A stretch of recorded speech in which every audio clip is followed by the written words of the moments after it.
आज का पवित्र वचन पढ़ेंगे योएल की पुस्तक 2 अध्याय से। टिड्डियाँ प्रभु के दिन की चेतावनी के रूप में।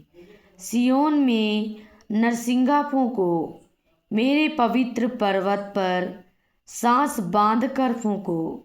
देश के सब रहने वाले कांप उठें, क्योंकि यहोवा का दिन आता है, वरन वह निकट ही है। वह अंधकार और तिमीर का दिन है, वह बदली का दिन है और अंधियारे का सा फैलता है। जैसे भोर का प्रकाश पहाड़ों पर फैलता है, वैसे ही एक बड़ी और सामर्थी जाति आएगी। प्राचीन काल में वैसी कभी ना हुई और ना उसके बाद भी फिर किसी पीढ़ी में होगी। उसके आगे आगे तो आग भस्म करती जाएगी और उसके पीछे पीछे लौ जलाती जाएगी।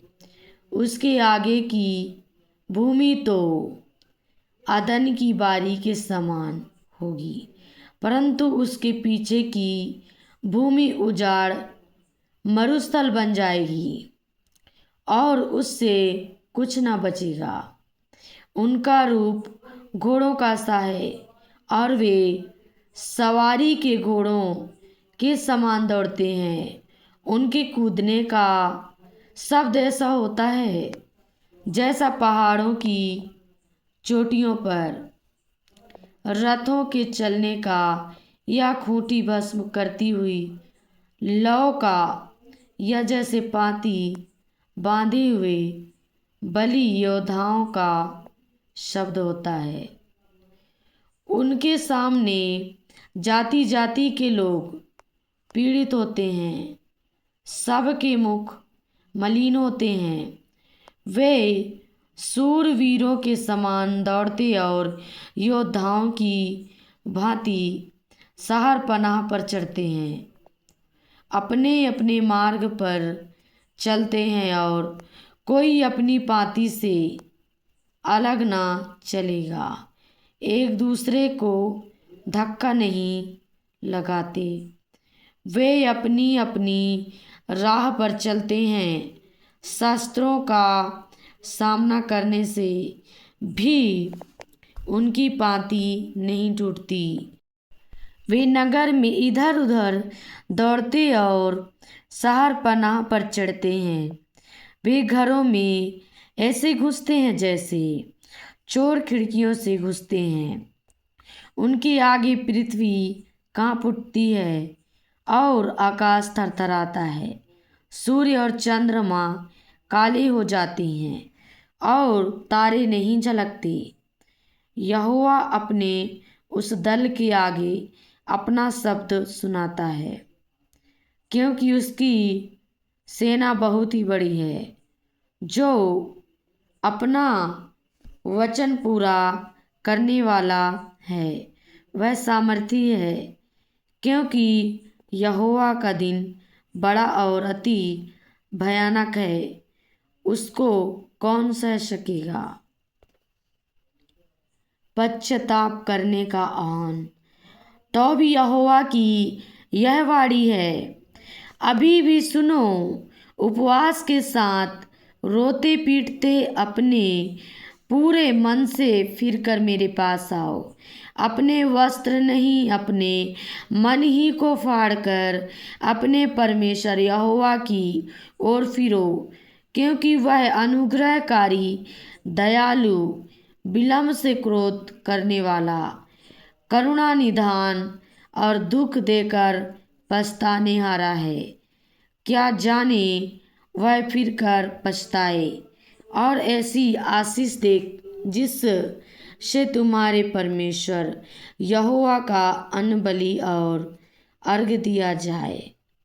सियोन में नरसिंगा फूंको, उपवास का दिन ठहराओ, महासभा का प्रचार करो, लोगों को इकट्ठा करो, सभा को पवित्र करो, पुरनियों को बुला लो, बच्चों और दूध पीओं को भी इकट्ठा करो। दूल्हा अपनी कोठरी से और दुल्हन भी अपने कमरे से निकल आए। याजक जो यहोवा के टहलुए हैं, वे आंगन और वेदी के बीच में रो रो कर कहें, हे यहोवा, अपनी प्रजा पर तरस खा और अपने निज भाग की नामधराई न होने दे, न जाति जाति उसकी उपमा देने पाए। जाति जाति के लोग आपस में क्यों कहने पाए, उनका परमेश्वर कहाँ रहा। परमेश्वर की दया। तब यहोवा को अपने देश के विषय में जलन हुई और उसने अपनी प्रजा पर तरस खाया। यहोवा ने अपनी प्रजा के लोगों को उत्तर दिया, सुनो, मैं अन्न और नया दाख मधु और ताज़ा तेल तुम्हें देने पर हूँ, और तुम उन्हें पाकर तृप्त होगी, और मैं भविष्य में अन्य जातियों द्वारा तुम्हारी नामधराई न होने दूंगा। मैं उत्तर की ओर से आई हुई सेना को तुम्हारे पास से दूर करूंगा और उसे एक निर्जल और उजाड़ देश में निकाल दूंगा। उसका अगला भाग तो पूरब के ताल की ओर और उसका पिछला भाग पश्चिम के समुद्र की ओर होगा। उससे दुर्गंध उठेगी और उसकी सड़ी गंध फैलेगी, क्योंकि उसने बहुत बुरे काम किए हैं। हे देश, तू मत डर, तू मगन हो और आनंद कर, क्योंकि यहोवा ने बड़े बड़े काम किए हैं। हे मैदान के पशुओं, मत डरो, क्योंकि जंगल में चराई उगेगी और वृक्ष फलने लगेंगे। अंजीर का वृक्ष और दाखलता अपना अपना बल दिखाने लगेंगी।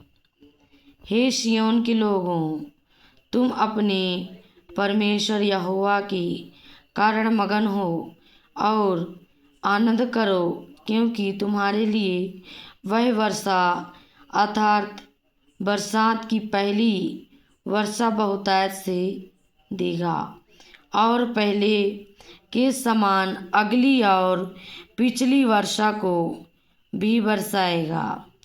तब खलिहान अन्न से भर जाएंगे और रसकुंड नए दाख मधु और ताजे तेल से उमड़ेंगे। जिन वर्षों की उपज अरबे नामक टिड्डियों और एलेक और हासिल ने और गजाम नामक टिड्डियों ने अर्थात मेरे बड़े दल ने, जिसको मैंने तुम्हारे बीच भेजा, खा ली थी, मैं उसकी हानि तुमको भर दूंगा। तुम पेट भर कर खाओगी और तृप्त होगी और अपने परमेश्वर यहोवा के नाम की स्तुति करोगी, जिसने तुम्हारे लिए आश्चर्य के काम किए हैं। मेरी प्रजा की आशा फिर कभी ना टूटेगी। तब तुम जानोगे कि मैं इज़राइल के बीच में हूँ और मैं यहोवा तुम्हारा परमेश्वर हूँ और कोई दूसरा नहीं है। मेरी प्रजा की आशा फिर कभी ना टूटेगी। आत्मा का उंडेला जाना। उन बातों के बाद मैं सब प्राणियों पर अपना आत्मा उंडेलूँगा। तुम्हारे बेटे बेटियां भविष्यवाणी करेंगी और तुम्हारे पुरनिये स्वप्न देखेंगी और तुम्हारे जवान दर्शन देखेंगी। तुम्हारे दास और दासियों पर भी मैं उन दिनों में अपना आत्मा उड़ेलूँगा। मैं आकाश में और पृथ्वी पर चमत्कार अर्थात लहू और आग और धुएं की खंबी दिखाऊंगा। यहोवा के उस बड़े और भयानक दिन के आने से पहले सूर्य अंधियारा होगा और चंद्रमा रक्त सा हो जाएगा। उस समय जो कोई यहोवा से प्रार्थना करेगा वह छुटकारा पाएगा और यहोवा के वचन के अनुसार सिय्योन पर्वत पर और यरूशलेम में जिन बचे हुओं को यहोवा बुलाएगा वे उद्धार पाएंगे। हालेलुया, प्रभु की स्तुति हो। तो आज का पवित्र वचन यहीं तक पढ़ेंगे। परमेश्वर आप सभी को आशीष दे। सभी को जय मसीह की।